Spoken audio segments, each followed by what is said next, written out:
Está claro que hemos hecho un máster en economía, ¿verdad, Alberto, en los últimos tiempos y más con la crisis? ¿Cómo es el futuro de los jóvenes? Bueno, no cabe duda, ¿no? Yo señalaría otra cuestión diferente, ¿no? Yo haría hincapié en que los jóvenes nos hemos dado cuenta de que quienes toman las decisiones que afectan directamente a nuestro futuro no están sometidos a las votaciones, que nuestro sistema es realmente antidemocrático, en un sentido estricto. Hay que hablar, y esto lo revela claramente la crisis, cuando se están aplicando unos planes de ajuste que no ha votado nadie, ni siquiera iban en ningún programa electoral. Están aplicándonos medidas que nos afectan a nuestro futuro que no ha votado ninguno de nosotros, los jóvenes. De tal forma, estamos viendo ese detalle tan importante que creo que es trascendental, porque nosotros exigimos el derecho de tomar las decisiones o votar a aquellos que toman las decisiones sobre nuestro futuro.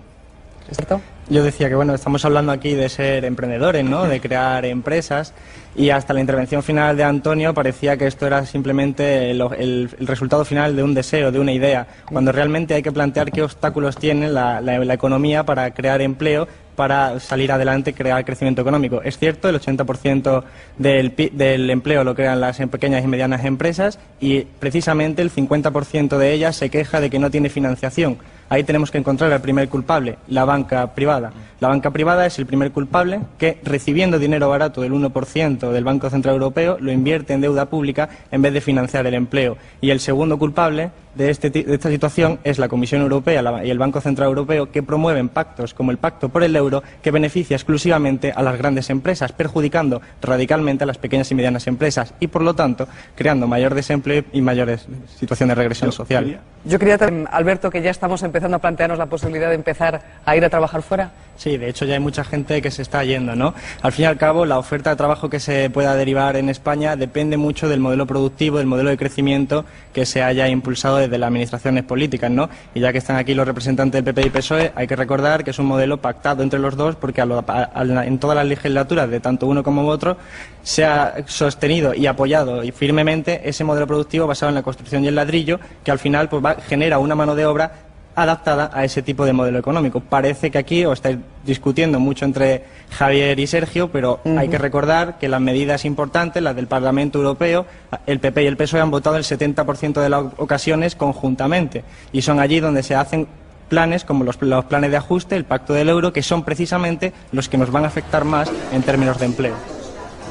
Pero en realidad, claro, tenemos el ejemplo. Bueno, yo te entiendo, te comprendo, ¿no? Pero al fin y al cabo es el PSOE el que está aprobando los planes de ajuste que están aplicándose en España, con la complacencia y el gusto, diría yo, del PP, que se le está haciendo el trabajo sucio. Yo creo que, como todos los economistas críticos, incluido el Premio Nobel de Economía Stiglitz, estos planes de ajuste nos llevan al desastre, van a incrementar el desempleo, están empobreciendo a la población, ya que suponen al final una bajada de salarios, una reducción de las condiciones laborales. Al fin y al cabo también profundizan en el deterioro del estado del bienestar. Ya se sugiere desde el Pacto del Euro la privatización parcial del sistema de sanidad, del de pensiones, reducir el gasto público por esa vía. Me choca, ¿no?, escuchar tus ideas y realmente plasmar la realidad y ver cómo confrontan de esa forma tan... Un primer paso, el que apunta Antonio. ¿Esas ayudas, quizás? Yo creo que la solución de las pymes, del problema de las pymes, pasa necesariamente por una banca pública. La creación de una banca pública que permita dirigir la línea de crédito a las pymes de una forma que esté orientada al modelo productivo que se desee construir. Si dejamos a la banca privada a su antojo, eso no va a funcionar nunca y las pymes no van a tener su financiación.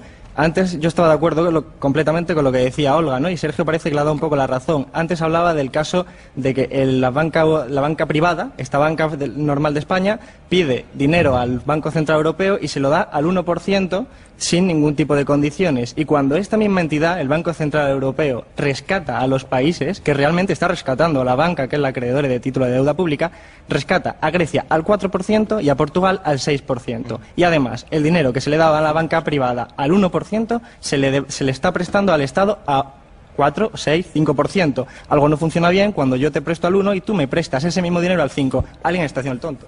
Que el mensaje de Javier es profundamente vaporoso. Parece que no se quiere mojar en muchas cuestiones, ¿no? Hablamos aquí de parece, competitividad, intentar atraer los capitales, etcétera. Parece que no me has escuchado antes cuando he dicho que el empleo, el 80% del empleo los quedan en las pequeñas y medianas empresas, que no exportan su producción. Por lo tanto, si queremos salir creciendo de la crisis, necesitamos que los salarios sean suficientemente fuertes. Y qué casualidad, desde el 94 al 2006 los salarios reales han caído un 6%, y eso incluye a PP y a PSOE en la misma época. Y la participación salarial en la renta de los salarios ha caído un 8% en el mismo periodo. Estamos empobreciéndonos desde hace décadas. Y eso, sencillamente, repercute automáticamente en el nivel de las ventas de las pequeñas y medianas empresas, que son las que crean empleo. ¿Para qué no vamos a ir fuera si tenemos dentro necesidades de creación de empleo? Alberto, el empresario... Yo creo realmente que a mí me resulta indecente cuando decimos que hemos vivido por encima de nuestras posibilidades, cuando decimos que todos somos culpables de la crisis. Eso para mí es radicalmente falso. He hablado antes de los salarios, cómo han ido cayendo. Los precios han subido más que los salarios, los beneficios empresariales a nivel agregado, sobre todo de las grandes corporaciones, han crecido mucho por encima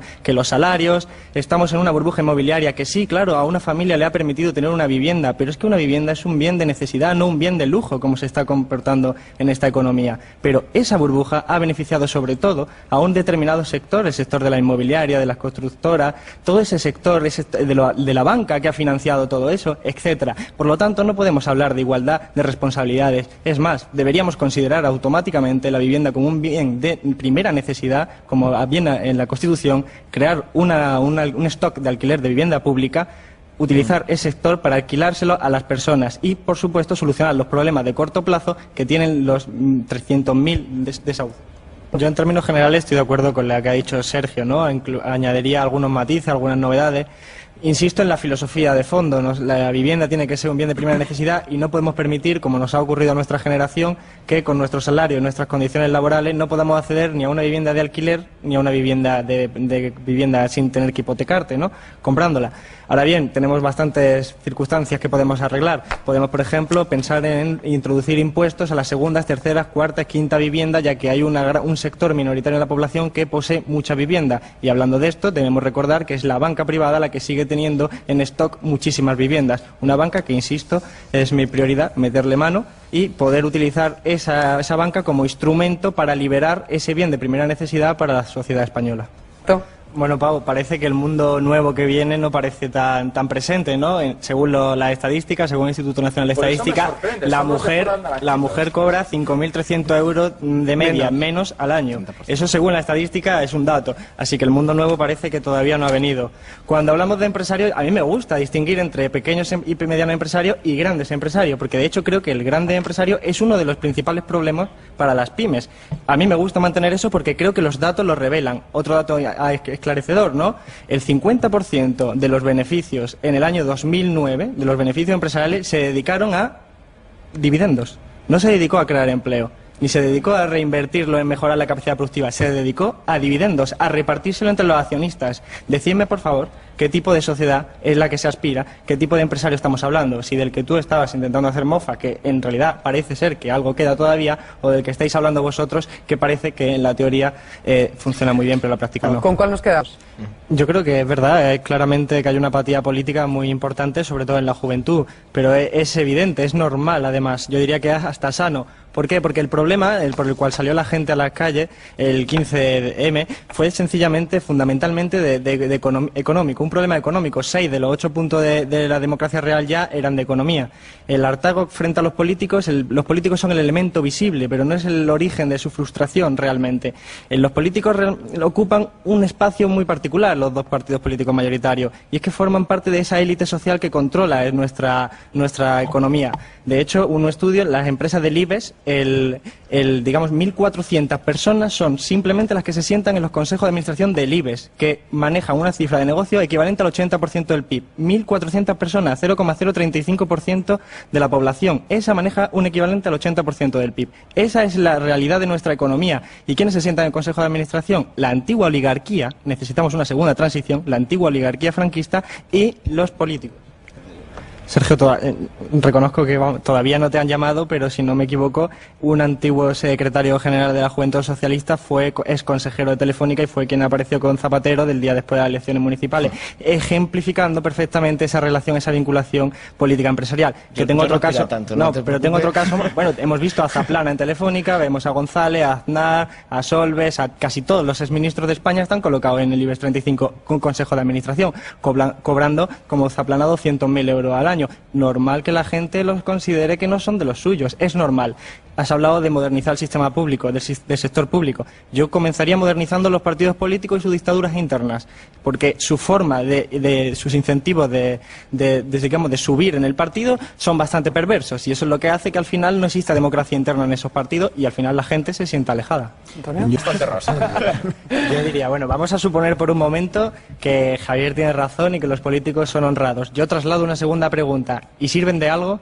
Lo pregunto con todo el sentido del mundo, ¿eh? Porque si al final resulta que a quienes votamos y gobiernan realmente no gobiernan, sino que están subordinados a los poderes económicos, léase grandes empresas del IBEX y léase bancos y fondos de inversión controlados por los bancos, pregunto yo, ¿sirven de algo? ¿Realmente la gente está percibiendo eso? Y además el alcalde de Villamarín, en León, que es un pueblo de 3.000 habitantes, está supeditado a eso, pero es político y se dedica a su pueblo con honradez y él quiere lo mejor para su pueblo. Bien, pero y trabaja cada mañana desde que se levanta hasta que se acuesta. Sí, no dudo de ello. Y no solo los grandes políticos. Estoy de acuerdo con que son honrados. Lo que estoy preguntando va más allá de eso, va más allá de cuando Zapatero coge y renuncia a todo su programa electoral o hace promesas que luego tiene que incumplir y además reconoce que se lo están mandando los mercados. Y eso también lo hace Rajoy cuando inspira confianza, cuando dice necesitamos confianza en los mercados, que los mercados nos miren bien. Bueno, si realmente están gobernando los mercados, para eso los votamos a ellos. Hay una campaña por ahí muy graciosa que pide que Botín sea directamente el presidente del gobierno. Bueno, claro, es normal, así no tenemos intermediarios. Realmente esa es la pregunta. Porque esa es la apatía de la gente. La gente nota que vota, confía en uno, confía en otro, y pasan los años y lo único que ve es empobrecimiento generalizado y lo Yo creo que ha habido años de empobrecimiento generalizado y otros que no han sido de tal empobrecimiento generalizado. Y los salarios, tal y como han sido años yo antes, más prósperos en este país. Para los empresarios seguro, pero para los trabajadores... para todos. Teníamos empleo, teníamos una seguridad, teníamos una expectativa de futuro mucho más certera. Yo creo que ha habido años y años, hay que diferenciar y los españoles lo saben. ¿Y los salarios? Por ejemplo, los datos que te daba antes de los salarios, yo creo que ejemplifican perfectamente como la gente, que por cierto, lo percibe en sus casas. Es que la gente percibe en sus casas que con el mismo salario compra menos cosas. Vale, pues yo empiezo. A mí me gusta mucho una máxima anarquista que dice que si votar sirviera de algo no nos dejarían votar. Y creo que representa muy bien lo que está diciendo Olga.